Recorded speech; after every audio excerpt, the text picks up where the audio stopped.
Welcome to the Sunday, November 23rd, 2025 Massachusetts Pirate News. I'm James O'Keefe, and I'm joined today by First Officer Steve. How are you, Steve? Doing well, Jamie. I'm glad to hear it. We have been active, and in the coming month or so, we're going to be reaching out to everyone who has offered to run for office or organize their community and touch base with them to see how they're doing and see how they want to proceed going forward. But in the meantime, we have two stories that have crossed our transom. Both of them are recorded in our 2025 Administrative Coup Memory Bank, which unfortunately has far too many stories about what the current Trump administration is trying to do in subverting our Constitution and sending people to other countries when they shouldn't be sending people to other countries, or going after people who just record them doing the things that, record agents doing the things that they do, even though certainly in Massachusetts and other parts of the United States, that is their First Amendment right. So the first story is one that comes to us from this week in Worcester, where the Department of Homeland Security plans immigration raids on churches over holidays. And this, they found out about it from several people in the United States Attorney General's office, or attorney generals throughout different parts of the United States, who said that there were DHS plans, ICE and Customs and Border, to go and show up at various churches, mosques, and other religious institutions over the upcoming Thanksgiving holidays, to either grab people who are leaving, to identify people who are there so they can grab them sometime later. There are lots of sad details about this effort. Apparently, it would be a nationwide effort. It's not solely Worcester or Massachusetts. Um, so yeah, I mean, our particular policy is, we are happy to have people who want to come here and be part of this country and help build it. And so why the heck are we going and throwing people out? Especially since that ends up costing us money when those people are paying taxes and providing, goods and services that, gosh, people in the United States need every day.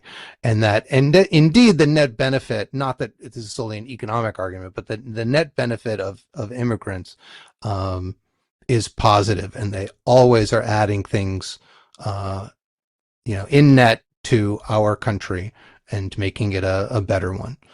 Your thoughts, Steve? I have two. One was, I couldn't help but notice that the original targets were churches, but mosques and synagogues were added after um, Zoran Mandami's mayoral win in the city of New York. It's just like, okay, that's a little weird. The other is, this comes from a book I'm reading, and the book kind of focuses on the role that the northern United States played in so furthering white supremacy in the United States. And there were a couple of people in the a couple of people that came out in the narrative. One was a fellow by the name of John Van Every. This dude is a real piece of crap, but his biggest concern, or his biggest fear in life, was that the white race, which he felt was the supreme race, might be diluted and lose its supremeness. And Sorry, just interject, race doesn't exist. Right, right, All right, right, right, right. human beings are, we're all the But same. according to Van Every, there were six of them.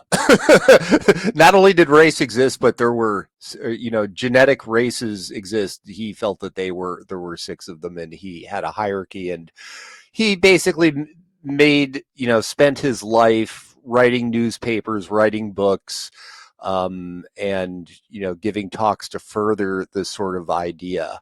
Um, to a certain extent, this is in the period after the Civil War.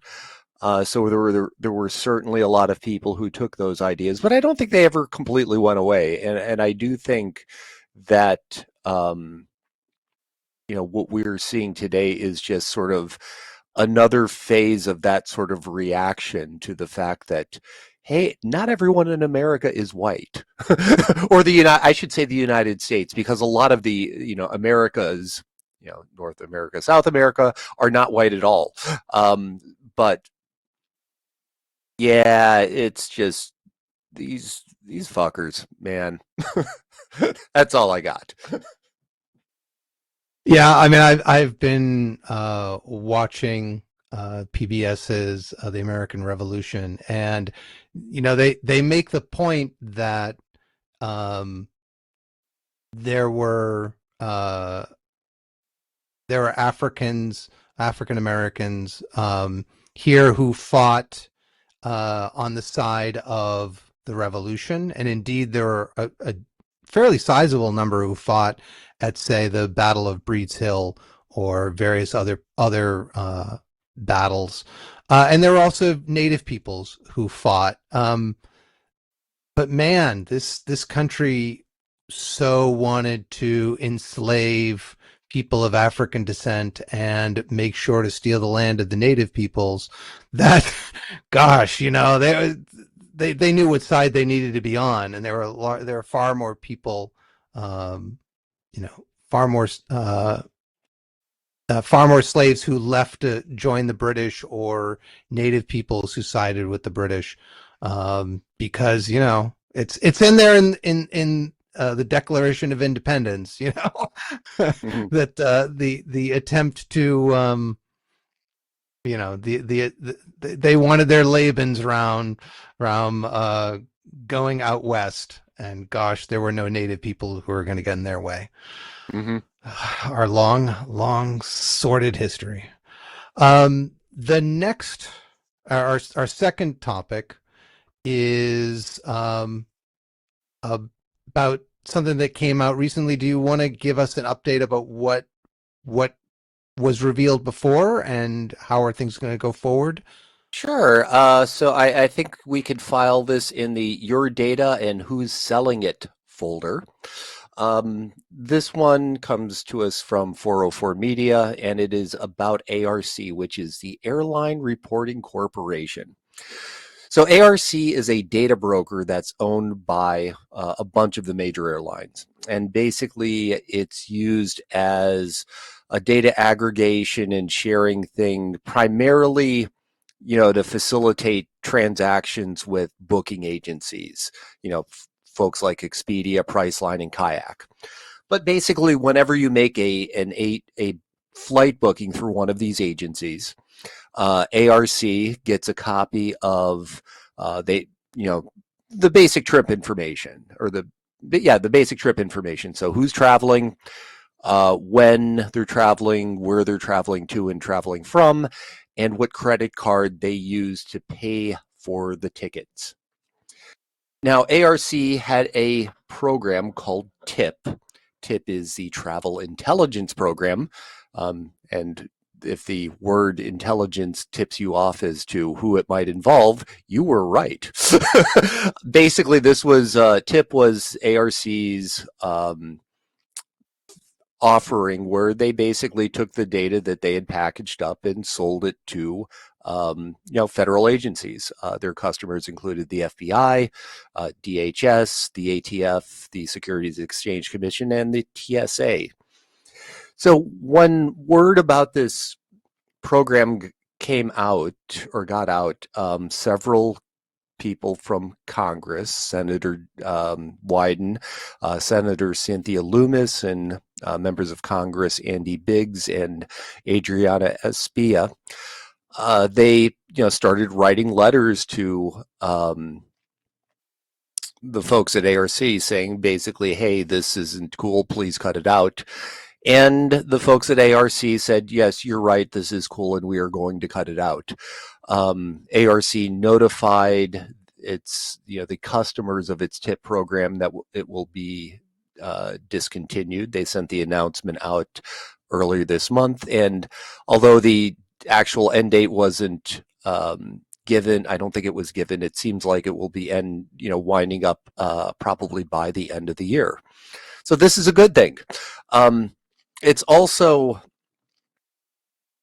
this is also, I think, one of the highlights one of the risks involved in data brokers, in the fact that they purchase data, they put it together, they repackage it, and then they sell it.